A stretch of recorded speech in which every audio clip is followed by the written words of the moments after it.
ദ്വാരകയിലെ രാജ്ഞിയായ രുക്മിണിക്ക് കൃഷ്ണന്റെ മനസ്സിൽ രാധയ്ക്കുള്ള സ്ഥാനം എന്താണെന്ന് മനസ്സിലാക്കാൻ ഒരാഗ്രഹമുണ്ടായി. ലോകം മുഴുവൻ തന്നെ കൃഷ്ണന്റെ പ്രിയ പത്നിയായി കാണുമ്പോഴും കൃഷ്ണന്റെ ശ്വാസത്തിലും ചിന്തയിലും എപ്പോഴും രാധ മാത്രമാണല്ലോ എന്ന ചിന്ത രുക്മിണിയിൽ നേരിയ അസൂയയുണ്ടാക്കി. രാധയുടെ പ്രേമത്തിന്റെ ആഴം എത്രത്തോളമുണ്ടെന്ന് പരീക്ഷിക്കാൻ തന്നെ രുക്മിണി തീരുമാനിച്ചു. ഒരു ദിവസം രാധാറാണി ദ്വാരകയിലെ കൊട്ടാരത്തിൽ അതിഥിയായി എത്തി. രാജ്ഞിമാരെപ്പോലെ ആഭരണങ്ങളോ പട്ടുപുടവകളോ ഇല്ലാത്ത ഒരു സാധാരണ ഗോപികയായിരുന്നു രാധ. എങ്കിലും രാധയെ കണ്ട മാത്രയിൽ കൃഷ്ണന്റെ കണ്ണുകൾ നിറഞ്ഞൊഴുകുന്നത് രുക്മിണി കണ്ടു. ഇത് അവരുടെ ഉള്ളിലെ അസൂയ ഒന്നുകൂടി വർദ്ധിപ്പിച്ചു.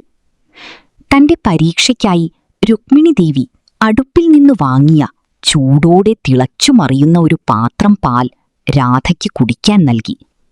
സാധാരണക്കാരനായ ഒരാൾക്ക് അത് തൊടാൻ പോലും കഴിയില്ലായിരുന്നു.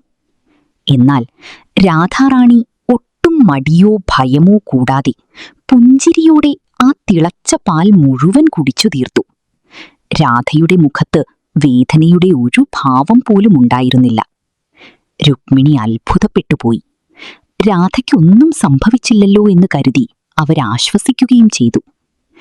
അന്നു രാത്രി കൃഷ്ണന്റെ അന്തഃപുരത്തിലേക്ക് ചെന്ന രുക്മിണി കണ്ടത് ഞെട്ടിപ്പിക്കുന്ന ഒരു കാഴ്ചയായിരുന്നു. ശ്രീകൃഷ്ണ ഭഗവാന്റെ പാദങ്ങളിൽ വലിയ പൊള്ളലേറ്റ കുമിളകൾ വന്നിരിക്കുന്നു. ഭഗവാൻ വേദന കൊണ്ട് പുളയുകയായിരുന്നു. പരിഭ്രാന്തയായ രുക്മിണി ചോദിച്ചു, സ്വാമി, അങ്ങേക്കിതെന്തു പറ്റി? കൊട്ടാരത്തിന് പുറത്തുപോലും പോകാത്ത അങ്ങയുടെ പാദങ്ങളിൽ എങ്ങനെയാണ് ഇത്രയും വലിയ പൊള്ളലേറ്റത്? കൃഷ്ണൻ ശാന്തമായി പുഞ്ചിരിച്ചുകൊണ്ട് മറുപടി നൽകി, ദേവി, രാധ എന്റെ ഹൃദയത്തിലാണ് ജീവിക്കുന്നത്. എന്നാൽ എന്റെ പാദങ്ങളാകട്ടെ എപ്പോഴും രാധയുടെ ഹൃദയത്തിലാണ് വസിക്കുന്നത്. നീ അവൾക്ക് കുടിക്കാൻ നൽകിയ ആ തിളച്ച പാൽ അവളുടെ ഹൃദയത്തിലേക്ക് ഇറങ്ങിയപ്പോൾ അവിടെ ഉണ്ടായിരുന്ന എന്റെ പാദങ്ങൾ പൊള്ളിപ്പോയി. അവളുടെ പ്രേമം അത്രമേൽ ശുദ്ധമായതുകൊണ്ട് ആ ചൂട് എന്റെ പാദങ്ങൾ ഏറ്റുവാങ്ങി. കേട്ടതോടെ രുക്മിണിയുടെ കണ്ണുകൾ നിറഞ്ഞു. രാധയും കൃഷ്ണനും രണ്ടു ശരീരമാണെങ്കിലും ഒരൊറ്റ ആത്മാവാണെന്ന് അവർക്ക് ബോധ്യമായി. രാധയുടെ പ്രേമം വെറുമൊരു വികാരമല്ല, അത് ആത്മസമർപ്പണമാണെന്ന് രുക്മിണി തിരിച്ചറിഞ്ഞു. രാധേ കൃഷ്ണ.